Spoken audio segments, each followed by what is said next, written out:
আজকে আমাদের হাতে যে উৎসটা আছে সেটা বেশ কিছু ভাবনার মতো পর্যবেক্ষণ তুলে ধরেছে বিশ্বজুড়ে। বিশেষ করে এই যে প্যাসিফিক রিং অফ ফায়ার অঞ্চলটা, প্রশান্ত মহাসাগরকে ঘিরে যে আগ্নেয়গিরি আর ভূমিকম্প প্রবণ এলাকা, সেখানে মনে হচ্ছে যেন সবকিছু বেশ সক্রিয় হয়ে উঠেছে একসাথে। হুম। সক্রিয়তাটা বেশ চোখে পড়ার মতো। হ্যাঁ, আর উৎসটা ঠিক এই প্রশ্নটাই তুলছে। এই যে একের পর এক ঘটনা, এগুলো কি এমনি এমনি ঘটছে আলাদা আলাদা, নাকি পৃথিবী নিজেই কোনো বড়সড় পরিবর্তনের দিকে ইশারা করছে? ঠিক, এইটাই আজকের আলোচনার মূল বিষয় হওয়া উচিত। এর গভীরে ঠিক কি আছে? চলুন সেটাই দেখি। উৎসটাতে তো বেশ কয়েকটা নির্দিষ্ট ঘটনার কথা বলা হয়েছে, তাই না?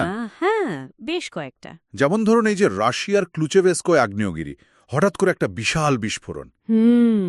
আবার আমেরিকার মাউন্ট রেনিয়ার, সেখানে নাকি কদিন ধরে ছোট ছোট ভূমিকম্প হচ্ছে, রেকর্ড সংখ্যায়। তাই নাকি? রেকর্ড সংখ্যায়? হ্যাঁ, আর আলাস্কার কথাও আছে। গ্রেট সিটকিন আর স্পার আগ্নেয়গিরি দুটোই বেশ অস্থির। ওহ, ওদিকে আবার জাপান, ইন্দোনেশিয়া।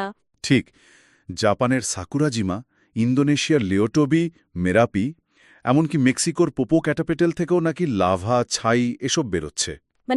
তালিকাটা বেশ লম্বা। সত্যি মনে হচ্ছে যেন পুরো গ্রহটাই নড়ে চড়ে উঠেছে। ব্যাপারটা আসলেই কি ঘটছে? এতগুলো ঘটনা একসাথে। ঠিক এইখানেই উৎসটা একটা গুরুত্বপূর্ণ দিকে আঙুল তুলেছে। এই একসাথে ঘটাটা, এটা কি শুধুই কাকতালীয়? নাকি এর পিছনে অন্য কিছু আছে? হ্যাঁ, উৎসটা ইঙ্গিত দিচ্ছে যে হয়তো এগুলো বিচ্ছিন্ন ঘটনা নয়। হয়তো পৃথিবীর ভেতরে টেকটনিক প্লেটগুলোর গভীরে কোনো একটা বড় সড় টানাপোড়েন চলছে, যার প্রভাব আমরা বাইরে থেকে দেখছি। একদম। এই রিং অফ ফায়ার অঞ্চলটা তো এমনিতেই খুব, যাকে বলে, সংবেদনশীল। এখানেই তো বড় বড় প্লেটগুলো ধাক্কাধাক্কি করে। বেশিরভাগ ভূমিকম্প, আগ্নেয়গিরি তো এখানেই হয়। এই যে আন্তঃসংযোগের কথা বলা হচ্ছে, একটা ঘটনার সাথে আরেকটার যোগ, এটা কি উৎসে শুধুই একটা ধারণা হিসেবে আছে, নাকি এর পেছনে কোনো ভূতাত্ত্বিক ব্যাখ্যা বা মডেলের কথা বলা হয়েছে? দেখুন, উৎসটা সরাসরি কোনো প্রমাণিত মডেলের কথা বলছে না। হ্যাঁ। তবে ভূতাত্ত্বিকদের মধ্যে এই ধারণাটা কিন্তু একেবারে নতুন নয়। তাই? হ্যাঁ, অনেকটা ডমিনো এফেক্টের মতো ভাবা যেতে পারে। একটা প্লেটে চাপ বাড়লে বা নড়াচড়া হলে তার প্রভাব হয়তো অনেক দূরে অন্য প্লেটেও গিয়ে পড়তে পারে। যদিও সেটা প্রমাণ করা কঠিন। হ্যাঁ, নিশ্চিতভাবে প্রমাণ করা খুব কঠিন।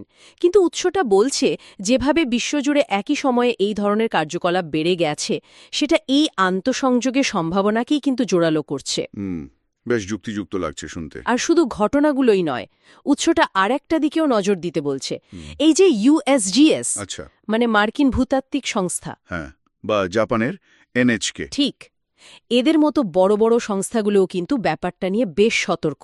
তারা খুব নিবিড়ভাবে পর্যবেক্ষণ করছে। তাদেরই বাড়তি মনোযোগটাই কি বুঝিয়ে দিচ্ছে যে পরিস্থিতিটা সাধারণ নয়? অনেকটাই তাই। উৎসটা বেশ জোর দিয়েই একটা কথা বলছে, যেন একটা সতর্কবার্তা। বলছে কিছু একটা আসছে। কিছু একটা আসছে, এটা তো বেশ ভয়ের কথা। হুম, এটাকে ঠিক ভবিষ্যৎবাণী ভাবা হয়তো ঠিক হবে না, কিন্তু এটা স্পষ্ট যে ভূতাত্ত্বিক মহলে একটা চাপা উত্তেজনা বা উদ্বেগ কিন্তু তৈরি হয়েছে। বোঝা যাচ্ছে। সব মিলিয়ে উৎসটা তাহলে বলতে চাইছে যে পৃথিবী আসলে জানান দিচ্ছে যে সে জীবন্ত, সে পরিবর্তনশীল। একদম। এটা শুধু কিছু প্রাকৃতিক দুর্যোগের খবর নয়। বরং আমাদের পায়ের তলার গ্রহটা যে কতটা গতিশীল, কতটা শক্তিশালী, তারই একটা অনুস্মারক। উৎস যেমনটা বলছে, পৃথিবীকে সম্ভবত আমাদের আরও বেশি মনোযোগ দিয়ে দেখা দরকার, আর তার শক্তিকে সম্মানের সাথে বোঝার সময় এসেছে। ঠিক। আর সেই সূত্র ধরেই উৎসটি আমাদের দুটো শব্দ মনে রাখতে বলছে: খেয়াল রাখুন আর প্রস্তুত থাকুন। খেয়াল রাখুন, প্রস্তুত থাকুন। কিন্তু এখানেই তো একটা বড় প্রশ্ন আসে, তাই না? কি প্রশ্ন?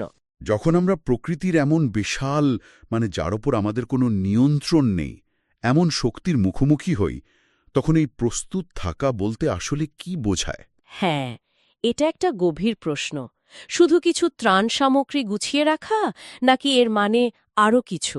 হয়তো মানসিক প্রস্তুতি, সঠিক তথ্য জানা, নাকি প্রকৃতির এই পরিবর্তনগুলোকে মেনে নেওয়ার মতো একটা দার্শনিক প্রস্তুতিও দরকার? ঠিক, এই প্রশ্নটা নিয়ে হয়তো আমাদের আরও ভাবার অবকাশ আছে।